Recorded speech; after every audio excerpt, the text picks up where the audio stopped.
Menko Polhukam Mahfud MD menilai penangkapan Kapolda Sumatera Barat Irjen Teddy Minahasa sebagai bentuk keseriusan Kapolri membersihkan jajarannya. Teddy akan menjalani pemeriksaan sebagai tersangka besok. Jangan gegabah, jangan pamrih. Kalau ingin kaya jangan jadi polisi. Polisi itu pengabdian, rezeki mengikuti. Apalagi di Sumatera Barat ini saya tekankan, jangan berorientasi cari duit di sini. Inilah video pidato Irjen Teddy Minahasa di depan jajaran Polda Sumatera Barat Agustus lalu. Dalam arahannya saat itu, Teddy meminta anggotanya bekerja jujur tanpa pamrih. Ia juga mewanti-wanti anak buahnya untuk tidak menjadi backing dan berorientasi mencari uang. Selama menjadi Kapolda Sumatera Barat, Teddy mengungkap kasus narkoba dan menjatuhkan sanksi kepada anggotanya yang terlibat. Teddy juga mengungkap kasus 41,4 kg sabu di Bukit Tinggi yang belakangan justru menyeret namanya sebagai tersangka jual beli barang bukti 5 kg sabu. Irjen Teddy Minahasa akan menjalani pemeriksaan sebagai tersangka kasus dugaan penyalahgunaan tindak pidana narkotika besok di Polda Metro Jaya.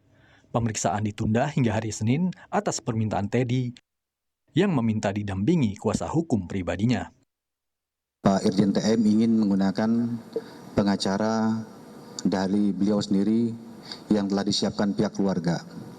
Sehingga kami dari Polda Metro Jaya, khususnya penyidik dari Direktur Narkoba, mengakomodir ini, kemudian tidak melanjutkan pemeriksaan, akan kita lanjutkan lagi menjadi hari Senin sesuai dengan permintaan beliau, dengan akan didampingi oleh pengacara yang telah beliau dan keluarga siapkan.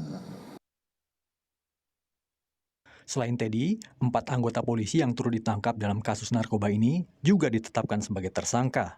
Mereka adalah Aibda Ade, anggota Satres Narkoba Polres Jakbar, Kompol KS, Kapolsek Kalibaru, Polres Pelabuhan Tanjung Priok, Aibtu J, anggota Polres Pelabuhan Tanjung Priok, dan AKBP Dodi Prawira Negara, mantan Kapolres Bukit Tinggi, Polda Sumatera Barat. Sementara itu, Menko Polhukam Mahfud MD menyebut, kasus ini membuktikan komitmen Kapolri membersihkan jajarannya. Teddy Putra Minahasa ini, itu kalau dilihat sudut positifnya bagus Polri menindak itu di dalam suasana seperti sekarang. Sebab sebenarnya kan kalau kita mau berpikir lebih negatif lagi, kan bisa sesudah ibu-ibu siapa itu yang membawa narkoba ditangkap, lalu ya dia saja yang ditahan dan mungkin tidak ada yang tahu kalau dia diproses sendiri meskipun dia menyebut Teddy gitu, lalu ditangani Polri sendiri, kemudian yang Teddy dibiarkan itu bisa. Ketua Harian Komisi Kepolisian Nasional Kompolnas Beni Mamoto menduga, sebagai Kapolda, Teddy memanfaatkan celah pengawasan dalam pemusnahan barang bukti narkoba di tempatnya bertugas.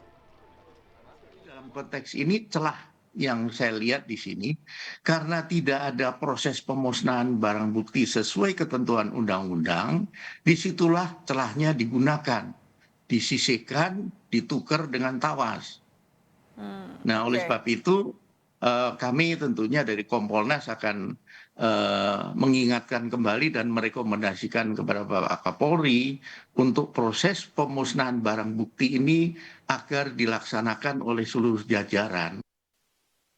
Saat ini, mantan Kapolda Sumatera Barat Irjen Teddy Minahasa telah ditahan dalam penempatan khusus di Barreskrim Mabes Polri. Sanksi pidana dan etik telah menunggunya bila terbukti bersalah. Tim Liputan, Kompas TV.